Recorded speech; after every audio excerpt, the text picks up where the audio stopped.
At this hour, I'm Christina Aguayo in Dallas, and here are your top stories.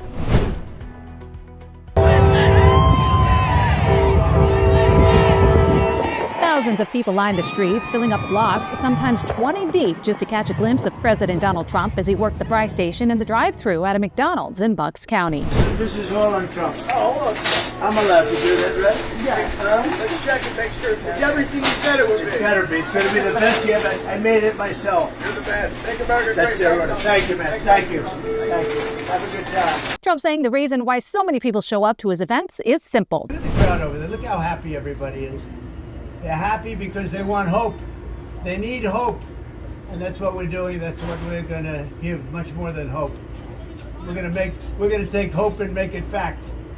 Yes. Please don't let the United States become Brazil, my native Brazil. We'll keep it good. Thank you, Mr. President. Nice to see you. You made it possible for ordinary people like us to meet you. You're not ordinary. I mean, so much. So nice. For taking the bullet. Thank you very much. Yeah, I took a bullet. That's right. Thank you, Mr. President. When you think about it, I guess that's right. Thank you. Thank you very much. A busy weekend as usual for the president, who held a rally in the Commonwealth Saturday night in Latrobe, then hit the McDonald's on Sunday before hosting a town hall in Lancaster where he talked about inflation, job growth, and fracking.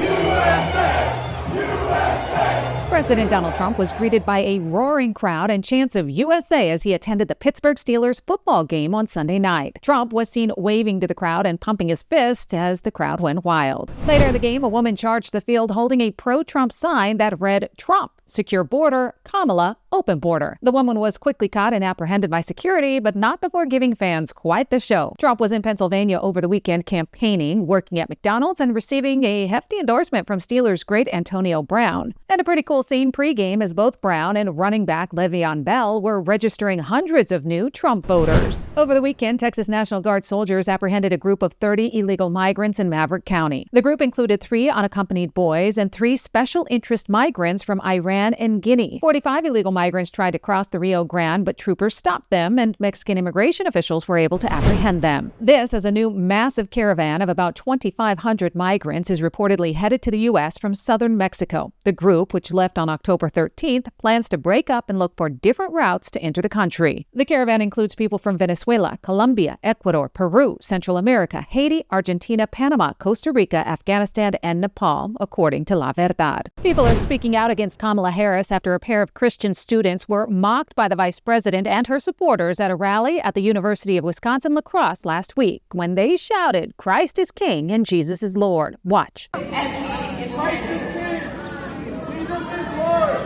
Oh, you guys are at the wrong rally.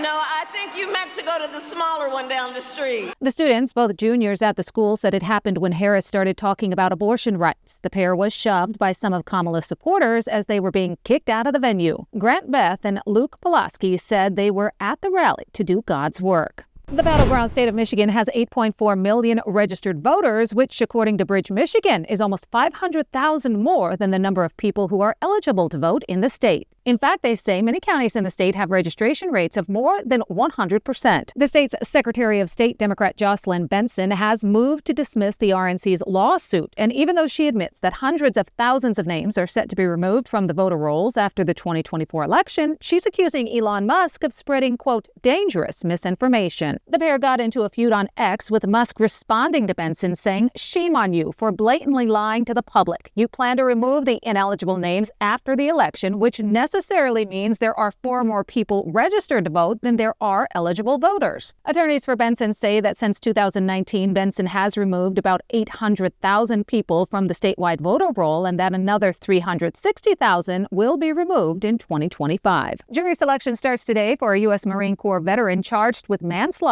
for placing a man in a deadly chokehold on a New York City subway train last year.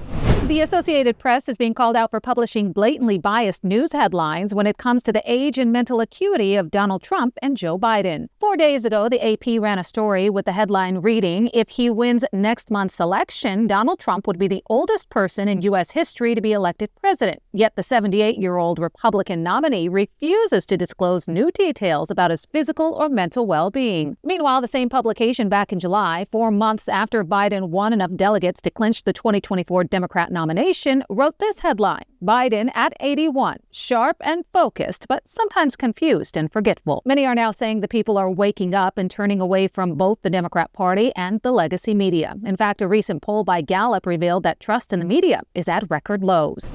We're going to be awarding $1 million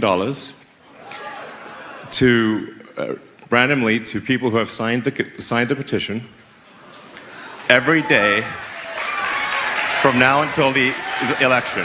There you have it. Elon Musk announcing that his America PAC is awarding a whopping $1 million every day to someone who signs his pro-Constitution petition. The petition reads, "The First and Second Amendments guarantee freedom of speech and the right to bear arms. By signing below, I am pledging my support for the First and Second Amendments." Musk also took a moment to explain to the people the consequences that the crisis at the southern border have. When you look at margins of victory that may be 10, 20,000 votes, and then you bring in 200,000 illegals and you legalize them, which is exactly what the sort of Kamala puppet regime will do over the next 4 years, then you won't have any swing states.